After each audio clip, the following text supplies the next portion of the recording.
What's up, guys? Specstar here today with my Week 4 Battle of UNL. Week 3 Battle of UNL. And I'm going up here against Rogu. And this battle is a little late uploaded. I wanted to do it after my Week 4 battle because it's just kind of like a stupid meme team matchup. But the opponent is just joining the battle because he knows that it would be a complete annihilation, and he's got excuses, but he just doesn't want to do it because he doesn't want to get lit up, which would have been an inevitability. So I'm just doing this battle as a one-off, and I'm facing an opponent here who has Mega Gallade, Zygarde, Togekiss, Volcanion, Ferrothorn, and Meloetta, and I'm going to switch over here to my team. Ooh, wrong link there.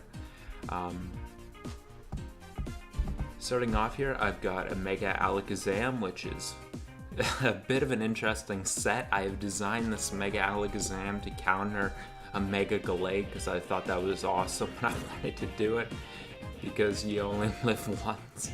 I just had to come out with the Mega Alakazam that counters Mega Gallade, especially because in this matchup I didn't think he could free up the move slot to have knockoff, and I thought if anything he would rather have Shadow Sneak.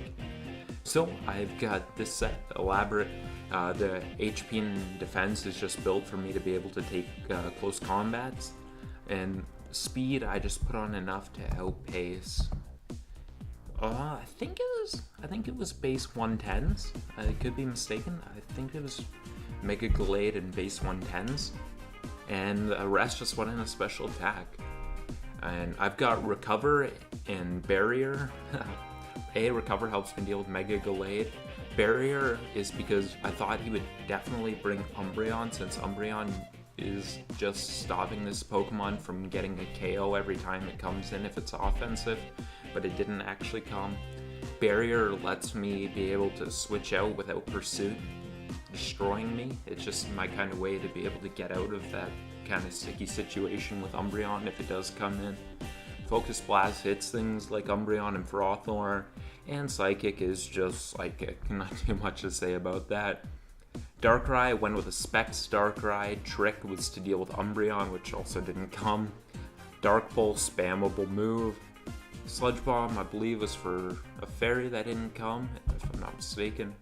No, it's for Togekiss, right? Yeah, my mistake there. And of course, Shadow Ball allows me to hit Mega Gallade very hard. I just need a little bit of chip on it, and then Shadow Ball is able to revenge kill the thing, which is relevant for my Darkrai.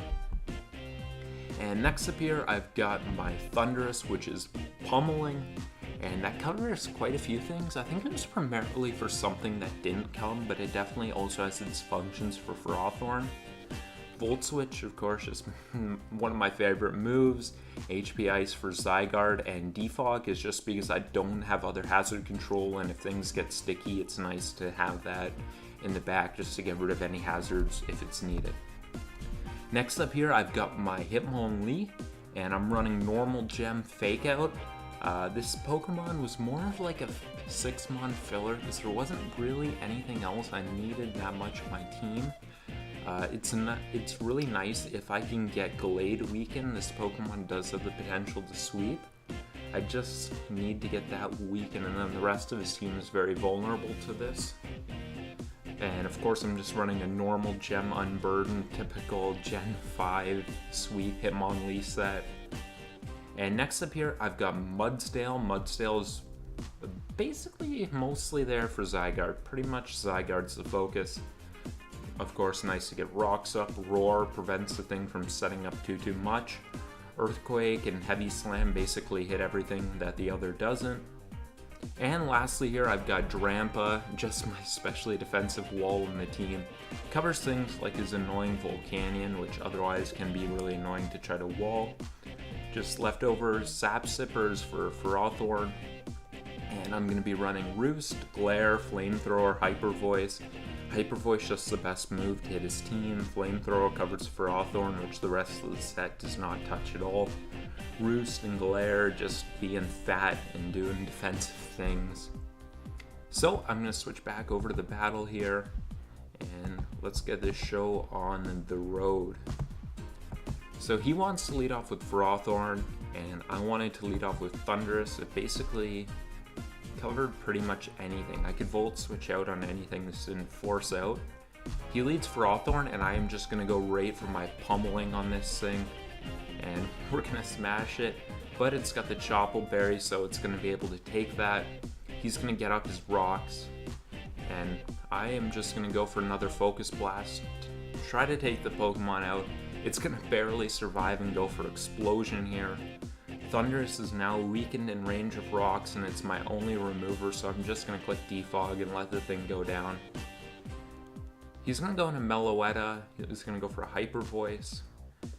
And I'm going to go here into my Drampa. I just kind of wanted to get intel on what this set was. He goes for another Hyper Voice, and that tells me that's a dead giveaway that he's Scarfed. So it's nice to have that thing paralyzed so it can't be doing really Scarf functions. He goes for Hyper Voice again as I opt to go for my own Hyper Voice just to get some damage off on whatever wanted to switch in. Instead he leaves it in. Now I just want to Roost up as he goes out into his Mega Gallade. So my Mega Gallade answer is my Alakazam, because of course that's the great Mega Gallade answer. He's going to go for Close Combat here and do a ton, but we do gain defense when we Mega Evolve just a little bit. And I'm going to trace his Inner Focus. He's going to go for Shadow Sneak, and that's going to be really close, but that was actually a max roll, so I'm almost always surviving that Shadow Sneak. I'm going to recover up again as he switches out into Meloetta. And for this thing, I'm just going to go into my Drampa, thinking he wouldn't lock in a Focus Blast there. He goes for Hyper Voice, and we're still evening that up with our Drampa. Just going to click Hyper Voice, covers whatever he'd want to switch into. Nope, I went for Glare, predicting the switch out, my mistake. I'm still completely walling this thing with Hyper Voice. I'm not particularly thinking he'd want to leave it in, but he does, probably thinking Meloetta's worth less than health on the rest of his Pokemon, which is fair. He's going to continue getting paralyzed, which is annoying for him, but he's locked in a Hyper Voice, and I'm always able to Roost back up to full health with this thing on this Pokemon. And he does get it off on the last turn. Oh no, I went for Roost there, right? He is unfortunately going to get paralyzed on the last turn, and that is the only paralysis that did matter. So bummer for him there. He's going to go ahead into his Zygarde here, and I've just got my Mudsdale set up for this. He's going to go for an Outrage, do a ton, banded damage, good to know. I want to get up my rocks here because it kind of helps with some of the remaining Pokemon he has left. He's going to go for another Outrage, and because of stamina, I'm going to be able to take one more. No, I went for Earthquake first to get it in range of Psychic and Dark Pulse, my mistake. He's going to go for another Outrage, do quite a bit, but I'm taking it because Mudsdale is a boss. I'm going to get up my rocks here, and he is going to be able to take me out there with Outrage. Now, I decided I wanted to go into Darkrai to revenge kill this thing. I'm just going to lock into my Specs Dark Pulse, but he is going to have quite a bit of bulk, and he's able to take it, which is unfortunate. And he was more invested specially than I expected him to be, and that was an unfortunate turn for me, and it's going to be a big one. He's going to go here in a Volcanion as I click Psychic, which was an interesting choice to preserve his Zygarde sack at the cost of Volcanion. I'm just going to go for another Psychic and take the Pokemon out. Here he wants to go into Togekiss.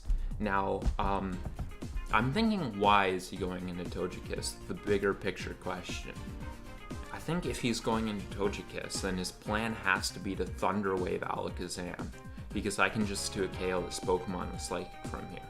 So he has to be, in my mind, thinking about paralyzing this thing. So I'm going to go into my Drampa. But instead he defogs, and if I just click Psychic there, it would have been really bad for him.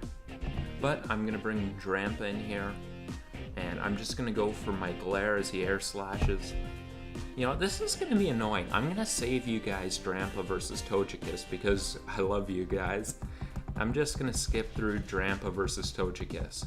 Long, stally, paralysis, flinch, hyper voice, paralysis, flinch, until eventually he goes into Zygarde, and because of Tailwind, I was just waiting to let Tailwind expire so I could roost off freely without risk of flinch, and I'm just comfortable clicking hyper voice, as he does go into Zygarde there. Here he's going to bring in Gallade, and I'm going to go into my Mega Alakazam counter, and he's going to go for close combat. I'll take that out. I mean, I'll eat that up. Very different things. So here, I think he's definitely going to go into Togekiss, and I just wanted to click Psychic, thinking that was his play, being able to 2 KO that. He does go into Togekiss, gonna Psychic the thing, and I'm gonna go ahead and Psychic it once more and take the thing out.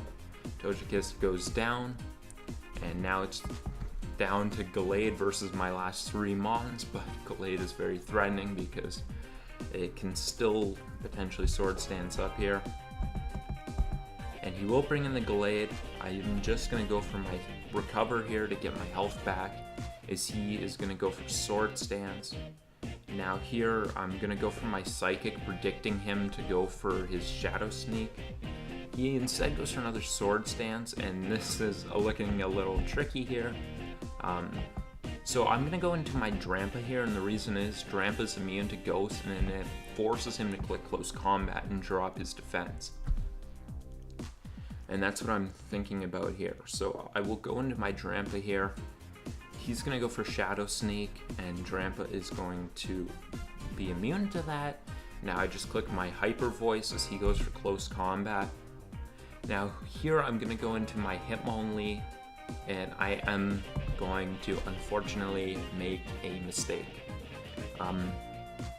He is at ×3 attack here, and I am going to calc it as +3, and I'm going to calc Alakazam living it, and that is a costly mistake because at ×3 Alakazam does not live it.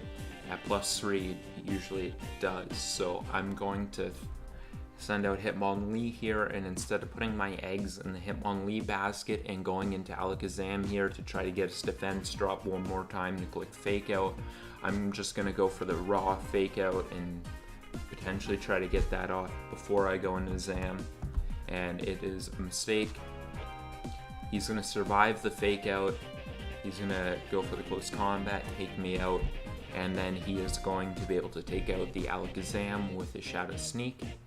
So, not exactly my proudest moment. Unfortunately, I'm going to fall to 2-1, and honestly, as of recent, I've been on a little bit of a cold streak, and, you know, very competitive person, so that bothers me quite a bit inside, but you know what, all I can do is try to rebound. I've always had better records in the latter half of the season than I have in the starting half.